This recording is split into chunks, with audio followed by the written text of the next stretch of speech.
नमस्कार। Hindi literature channel में एक बार फिर से आप सभी का स्वागत है। आज हम सर्वश्रेष्ठ हिंदी कहानियों की इस श्रृंखला में अगली कहानी, जो कि इस श्रृंखला की तीसरी कहानी है, पर्दा के पारे में पढ़ेंगे, जो कि रचनाकार यशपाल ने लिखी है। इससे पहले हमने हार की जीत और हींग वाला के बारे में पढ़ा था। तो चलिए शुरू करते हैं आज की कहानी, पर्दा। चौधरी पीरबख्श के दादा चुंगी के महकमे में दरोगा थे।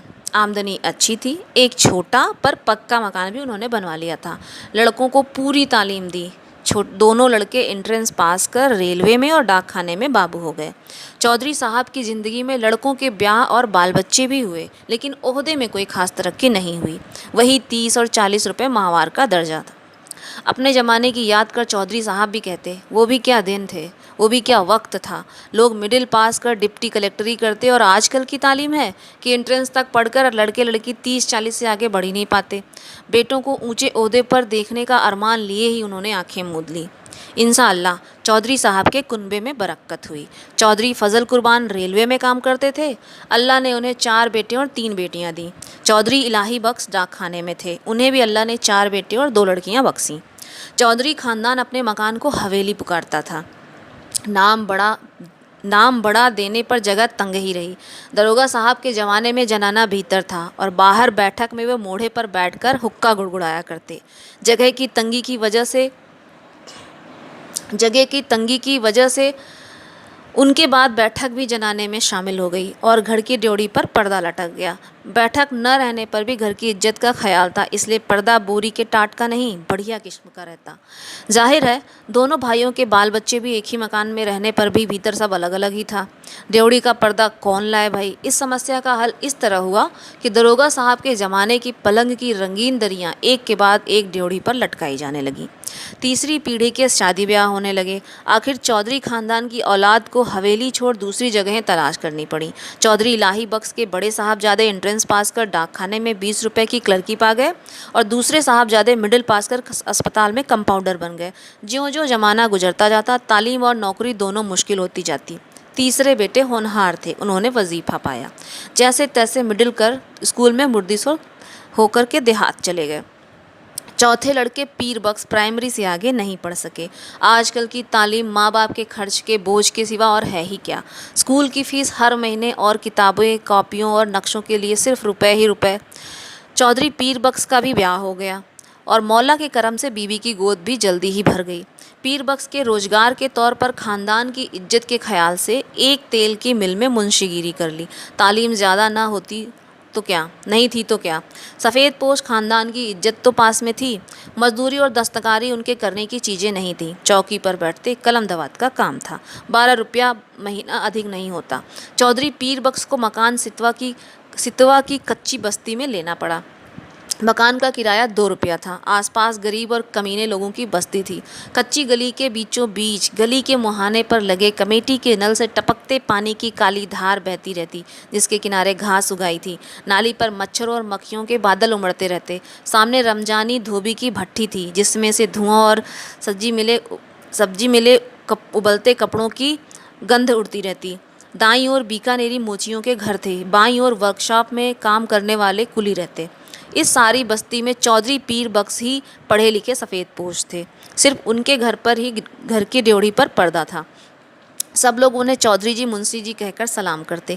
उनके घर की औरतों को कभी किसी ने गली में नहीं देखा। लड़कियां 4-5 बरस तक किसी काम काज से बाहर निकलती, और फिर घर की आबरू के ख्याल से उनका बाहर निकलना मुनसिब नहीं था। पीरबख्श खुद ही मुस्कुराते हुए सुबह शाम कमेटी के नल से घड़े भर लाते थे। चौधरी की तनख्वाह 15 बरस में 12 से 18 हो गई। खुदा की बरकत होती है तो रुपए पैसे की शक्ल में नहीं, औलाद की शक्ल में होती है। 15 बरस में 5 बच्चे हुए। पहले 3 लड़कियां और बाद में 2 लड़के। दूसरी लड़की होने को थी तो पीरबख्श की वालदा मदद करने के लिए आई। वालिद साहब का इंतकाल हो चुका था। दूसरा कोई वालदा की फ़िक्र करने आया नहीं। वे छोटे लड़के के यहाँ ही आकर रहने लग गईं। जहाँ बाल बच्चे और घर बार होता है, 100 किस्म की झंझटें होती हैं। कभी बच्चे को तकलीफ़ तो कभी जच्चा को। ऐसे वक्त में कर्ज लेने की ज़रूरत कैसे न हो। घर बार हो तो कर्ज तो होगा ही। मिल की नौकरी का कायदा पक्का होता है। हर महीने जबकि 7 तारीख को गिनकर तनख्वाह मिल जाती है।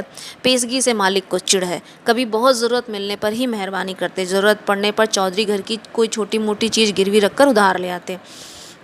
गिरवी रखने के से रुपए के 12 आने ही मिलते, ब्याज मिलाकर 16 आने हो जाते। फिर चीज़ के घर लौट आने की संभावना नहीं रहती।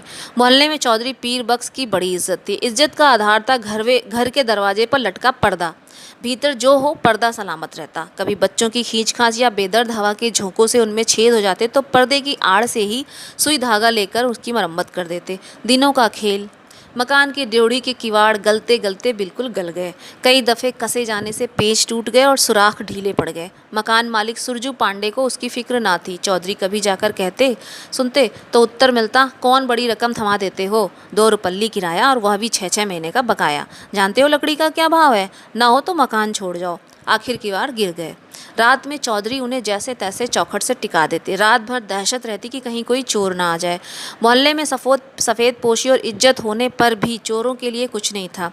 शायद एक भी साबुत कपड़ा या बर्तन ले जाने के लिए चोर को ना मिलता। पर चोर तो चोर है, छीनने के लिए कुछ भी ना हो तो भी चोर का डर होता ही है। आखिर वो चोर जो ठहरा। चोर से ज़्यादा फिक्र थी आबरू की। किवाड़ न रहने पर पर्दा ही आबरू का रखवाला था। वह पर्दा भी तार होते होते एक रात आंधी में किसी भी हालत में लटकने लायक ना रह गया। दूसरे दिन घर की एकमात्र पुश्तैनी चीज़ दरी दरवाजे पर लटक गई। मोहल्ले वालों ने देखा और चौधरी को सलाह दी, अरे चौधरी, इस ज़माने में दरी यूँ काहे खराब करोगे, बाजार से ला टाट का टुकड़ा लटका दो ना। पीरबख्श टाट की कीमत भी आते जाते कई दफ़े पूछ चुके थे। 2 गज टाट 8 आने से कम में ना मिलता था। हंसकर बोले, होने दो, क्या होता है, हमारे यहाँ पक्की हवेली में भी ड्योढ़ी पर ही भी दरी का ही पर्दा लगा रहता था। कपड़े की महंगाई इस ज़माने में घर की 5 औरतों के शरीर से कपड़े जीर्ण होकर यूं गिर रहे थे जैसे पेड़ अपनी छाल बदलती है।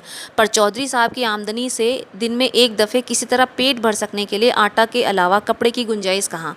खुद उन्हें नौकरी पर जाना होता। पैजामा में जब पैबंद संभालने की ताब न रही, मार्किन का कुर्ता पजामा ज़रूरी हो गया। पर लाचार थे। गिरवी रखने के लिए घर में जब कुछ भी ना हो तो गरीब का एकमात्र सहायक है पंजाबी खान। रहने की जगह भर देखकर वह रुपया उधार दे सकता है। 10 महीने पहले गोद के लड़के बरकत के जन्म के समय पीर बख्श को भी रुपए की ज़रूरत आ पड़ी थी।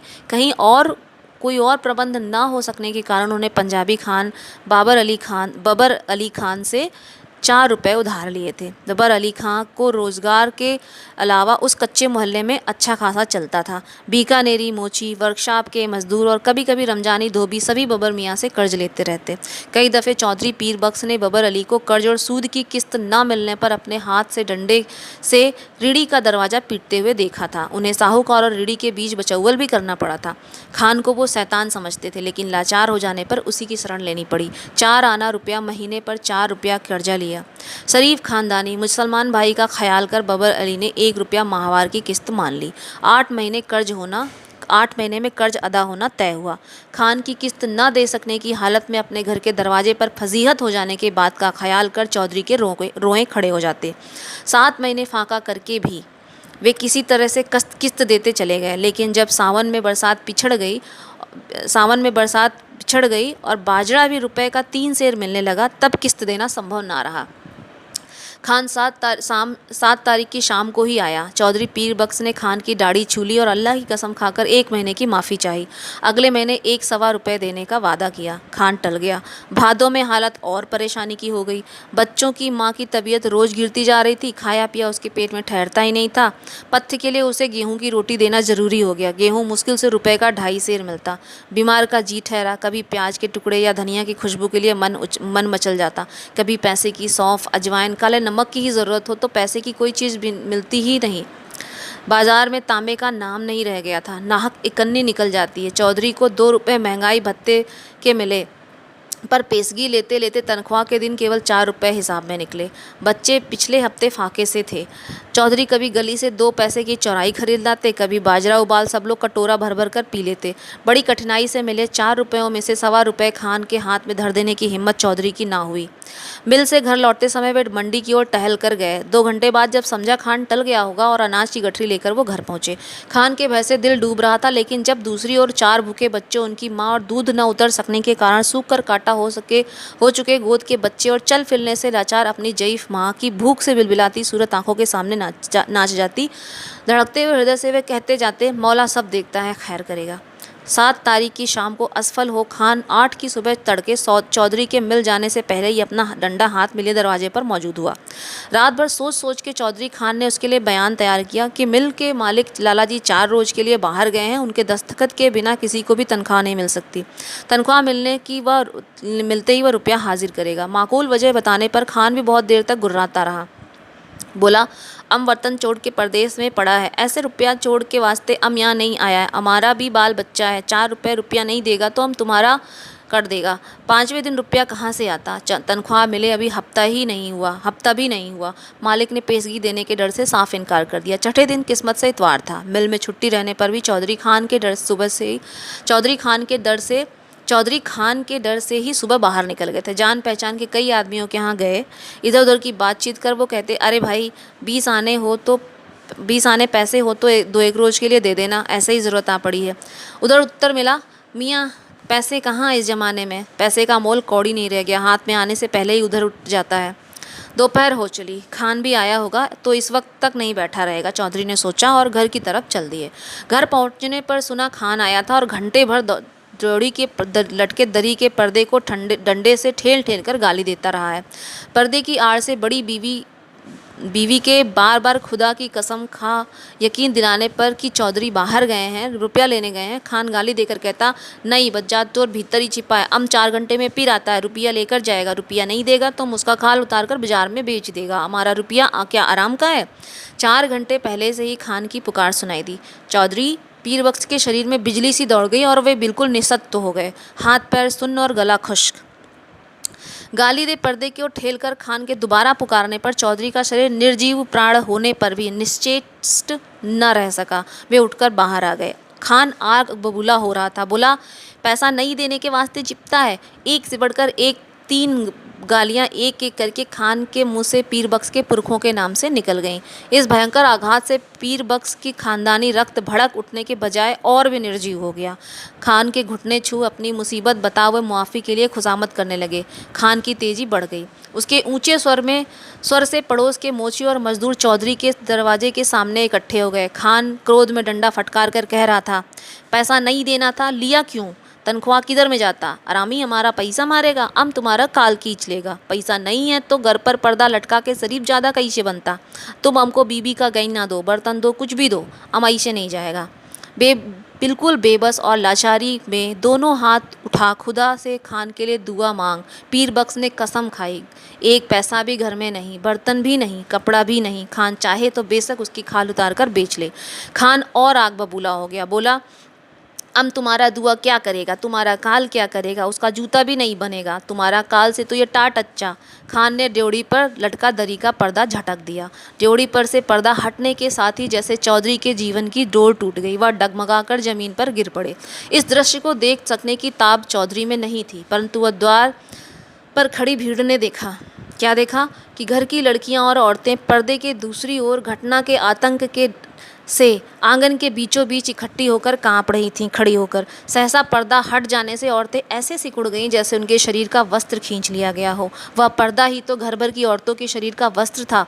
उनके शरीर पर बचे चीथड़े उनके 1/3 अंग ढकने में असमर्थ थे। जाहिल भीड़ ने घृणा और शर्म से आंखें फेर लीं। इस नग्नता की झलक से खान की भी कठोरता पिघल गई।